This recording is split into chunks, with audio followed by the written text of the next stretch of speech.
नमस्कार, मी नवनाथ पडळकर, भारतीय जनता पार्टी महाराष्ट्र प्रदेश सचिव। आज मी संभाजीनगर इथल्या महानगरपालिकेच्या निवडणूक प्रचार प्रक्रियेमध्ये सहभागी आहे। आपण इथे बघाल वासुदेव रूपामधून भारतीय जनता पार्टीचा प्रचार करण्यासाठी ही एक टीम आज आपण संभाजीनगरमध्ये प्रवास करते आहे।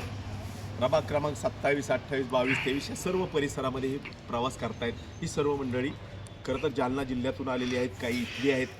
या सर्वांची जर भूमिका आपण बघाल तर ह्यांचं म्हणणं एकच आहे, लोककलावंताला न्याय देण्याची सक्षमता भारतीय जनता पार्टीसारख्या पक्षामध्ये आहे। देशाचं नेतृत्व माननीय नरेंद्रभाई मोदीजींच्या नेतृत्वात देश विकास करतोय।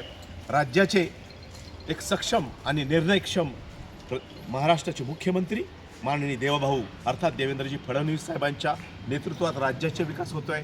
हे होत असताना आपल्या संभाजीनगरचा विकास होणं, संभाजीनगर महानगरपालिका क्षेत्राचा विकास होणं हे सर्वात महत्त्वाचं आहे। आणि या लोककलावंताला वाटतंय की माझ्या भागाचा, माझ्या जिल्ह्याचा, माझ्या परिसराचा विकास करायचा असेल तर भारतीय जनता पार्टीला आपण साथ दिली पाहिजे। हे कलावंत आज पाहाल संभाजीनगरच्या प्रभागामधून, वेगवेगळ्या भागातून, वस्त्यांमधून आज प्रवास करतायत। रविवारच्या दिवशी हा प्रचार करतायत। खरं तर लोककलावंताला सन्मान देण्याची गरज आहे। हा सन्मान देण्याची धमक आणि हिंमत बाळगणारे राज्याचे मुख्यमंत्री माननीय देवभाऊ आहेत। मी निश्चितपणे या सर्व लोककलावंतांना एवढंच सांगेल की आपण जे काम करताय हे भारतीय जनता पार्टीसाठी अतिशय महत्त्वाचं काम आहे। नवे तर नवराष्ट्र उभारणीसाठी भारत हा जगातली महासत्ता बनत असताना महाराष्ट्र देखील ताकदीने पुढे येण्यासाठी काम करणं गरजेचं आहे। आणि या संदर्भात आपण जे काम करताय ते भारतीय जनता पार्टीच्या शीर्षस्थ नेतृत्वापर्यंत पोहोचेल, परंतु आपली सेवा, पक्षाची सेवा म्हणजेच राष्ट्राची सेवा ही घराघरात पोहोचेल। आणि लोककलावंताला आदर देणारं इथून पुढच्या काळात निर्णय 100% भारतीय जनता पार्टीच्या सरकारच्या वतीनं आणि या संभाजीनगर महानगरपालिकेच्या वतीने होतील। संभाजीनगर महानगरपालिकेतल्या सर्व कांबळाच्या वर उभे राहिलेल्या सर्व उमेदवारांना आपण ताकदीने मदत करावी। 18 पगड जाती धर्माला समूहाला एकत्र घेऊन राष्ट्र निर्मितीसाठी काम करणारा भारतीय जनता पक्ष आहे। आणि संभाजीनगर सारखं शहर जे सर्वांना एकत्र घेऊन गुण्यागोविंदाने नांदण्यासाठी इथलं सरकार अर्थात इथलं महानगरपालिकेवरची सत्ता ही भारतीय जनता पार्टीच्या हातात असणं गरजेचं आहे।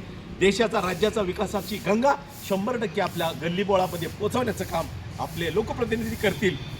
म्हणून आपण त्या लोककलावंताच्या आव्हानाला साथ द्यावी आणि कमळाच्या समोरचं बटन दाबावं आणि कमळावर सर्वच्या सर्व उमेदवारांना ताकदीनं निवडून द्यावं एवढंच बोलतो। 300 जयंती वर्ष असणाऱ्या पुण्यश्लोक अहिल्यादेवींचा हा 300वा जयंती वर्ष आहे। आपण बघाल की संघ विचारासाठी आज 100वे वर्ष आहे। संघाच्या स्थापनेला 100 वर्ष पूर्ण झाली। आपण पाहाल महाराजा यशवंतरावजी होळकरांचं 250वे जयंती वर्ष आहे। एकंदरीत छत्रपती शिवाजींच्या जयंतीच्यासाठी भारतामध्ये सर्वात मोठं काम करण्याचं कार्य महाराष्ट्रातल्या सरकारने केलेलं आहे। आपण सर्व महापुरुषांना, महामानवांना डॉक्टर बाबासाहेब आंबेडकरांपासून ते अण्णाभाऊ साठे तर सर्व महापुरुषांचं आपण अतिशय सन्मानजनक अशा पद्धतीचे वास्तुशिल्प आणि त्यांची आपण पाहाल सर्व गोष्टींवर काम करण्याचं भारतीय जनता पार्टीने काम केलेलं आहे। सबका साथ सबका विकास हाच ध्यास बाळगणाऱ्या भारतीय जनता पार्टीच्या कमळ या चिन्हाच्या समोरचं बटन दाबावं। या लोककलावंतांच्या कष्टाला फळ द्यावं एवढंच बोलतो आणि थांबतो। जय हिंद, जय महाराष्ट्र, जय श्रीराम, जय श्रीराम।